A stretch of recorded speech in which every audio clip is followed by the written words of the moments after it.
September மாதம் 6ஆம் நாள் வாக்கு. இன்றைய நற்செய்தியில ஓய்வு நாள் இதை பரிசுத்தமாய் அனுசரிக்கப்பட வேண்டும். விவிலியத்தில் தொடக்க நூல் அதிகாரம் 2 இறைவசனம் 3 இதில் பார்க்கிறது போல அது கடவுளால் புனிதப்பட்டிருக்கிறது.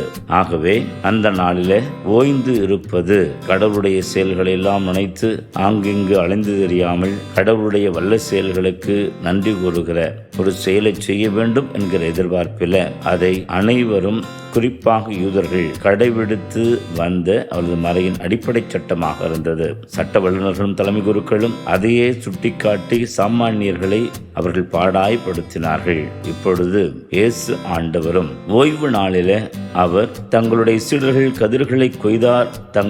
தன்னுடைய சீடர்கள் கதிர்களை கொய்து கசக்கி உண்டது இது ஓய்வு நாள் மீறின ஒரு செயல் என்று அவரிடம் தன்னுடைய சீடர்களது செயல் தவறு என்று குறிப்பிட்டவரிடத்துல ஓய்வு நாளும் மானிட மகனுக்கு கட்டுப்பட்டது. ஆகவே இந்த நாளில செய்யக்கூடாது என்று சொல்லி பலவற்றை நீங்கள் யோசிக்கிறீர்களே, எவையெல்லாம் செய்யலாம் என்பதை பற்றி யோசித்திருக்கிறீர்களா என்று அவர்களுக்கு அவர் புத்திமதி கூறி, மேலும் நம்முடைய வாழ்வில் நாம் மனிதர்களுக்கு முக்கியத்துவம் தருகிறோமா அல்லது சட்டங்களுக்கு முக்கியத்துவம் தருகிறோமா?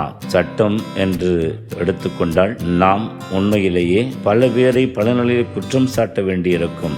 ஆனால் மனிதர்கள் என்று மனித வாஞ்சியோடு பார்க்கிற பொழுது பல நேரங்களில் அவற்றையெல்லாம் நாம் ஒதுக்கிவிட்டு மனித நலனும் மனித மகிழ்ச்சியும் முக்கியமானது என்பதை எடுத்து நம்மாலும் வாழ முடியும். இன்றைய வினாக்களாக நாம் எதற்கு முக்கியத்துவம் தருகிறோம்? சட்டங்களுக்கு மட்டுமா அல்லது மனிதர்கள் அவர்களது வாழ்வு என்பதற்கா?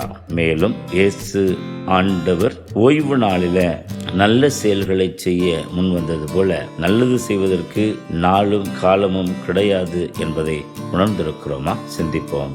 ஆமென்.